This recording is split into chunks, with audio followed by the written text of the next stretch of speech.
Hey, the last few weeks have been intense for me personally. Among all the other things that are happening, we are raising a follow-on round for one of our portfolio companies, and there's been lots of misunderstandings, mostly due to different time zones and the fact that we can't just get together. There's lots of parties involved, and then also there's a bit of a complicated background when it comes to that specific structure that we chose for this deal. But that shouldn't be the topic of this video, but I'm saying this as context because I do think that ultimately most problems in our lives are communication problems, and there's communication solutions. If we're good at communicating and if we communicate quickly and in a way where the other party understands, a lot of our problems will disappear. Now, why am I saying this? I want to talk about feedback culture in remote startups today. When I think of MediaSign, the company that I started in my teenage years, one of the things that I would change if I could go back in time was to ask for feedback and give feedback much more frequently. We only did so once a year, typically in December. I remember us thinking about this process of how to give and get feedback, and we ended up having a large questionnaire with lots of different topics that were covered, and we would give that to the employees, they would fill it out, and then we would come together, sit down, and talk about the past year. Now, there's nothing wrong with having a process and having a questionnaire, but there's two things that I didn't like about the way we did it. Number one, I think the questionnaire was just too structured. So it was hard for us to understand where most potential was. The way we led them, was it their equipment, or I don't actually remember all the sections, but the more structure you add, the more likely you're gonna get an answer in all of those sections. What would have been most important to us is to understand what was the employee most happy with and what was he or she most unhappy with. And our process didn't do a good job at that. Second, and that's the most important point, is once a year means there's potentially 360 something days where the employee has a problem, has something to tell us, but doesn't have an opportunity to speak about it and give us feedback.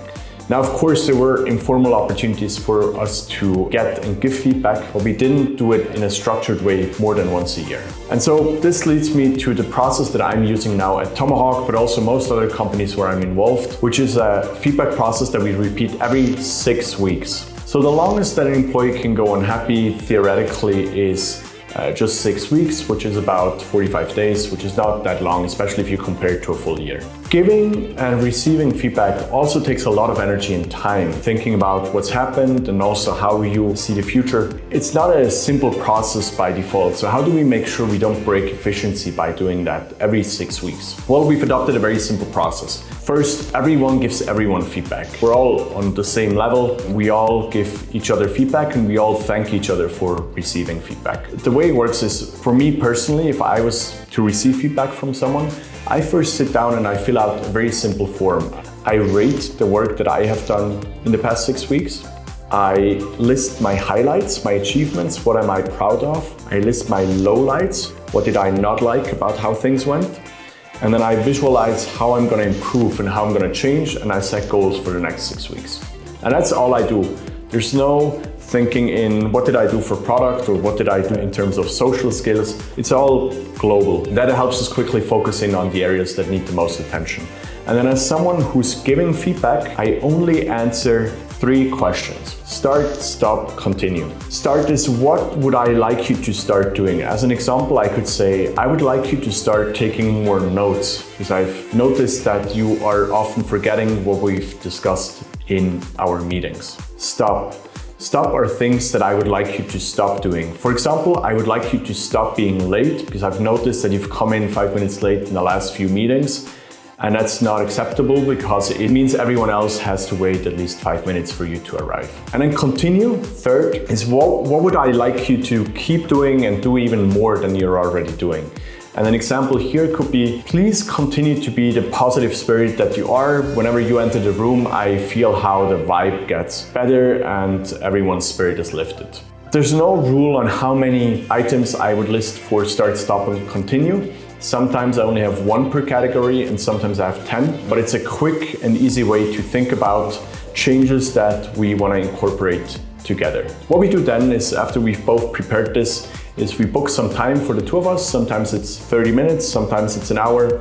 Often I plan this towards the end of the day, where we can also go over a bit if there's something that comes up that needs a bit more time to be resolved. And then I first want to listen to the person and how they've seen their past 6 weeks. I think it's a great sign if a lot of the points that I've noted already come up, but of course there will always be blind spots. And those is what we're going to focus on. So I first listen, then I give my feedback, I list the start, stop, and continuous, we clarify questions, and then we talk about the blind spots, things where our opinion differentiated and our observation was not the same.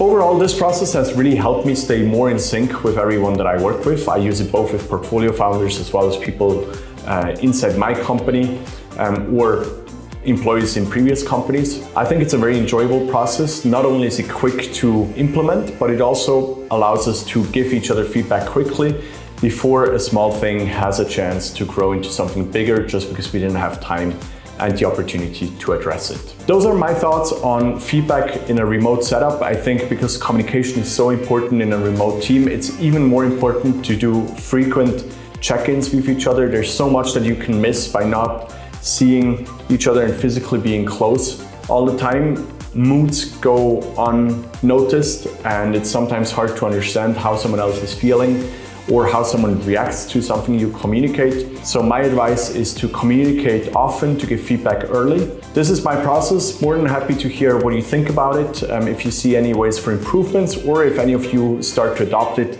I'd be curious to hear about your learnings. And with that, have a beautiful day, stay curious, and I'll talk to you soon. Hey, if you like this video and you would like to do me a huge favor, then please smash that like button and subscribe. That's great for the YouTube algorithm and more people will see it. It will also make sure you will get to see all the upcoming videos on essentialism and entrepreneurship. And if there's a question or topic you would like me to cover, please let me know in the comments.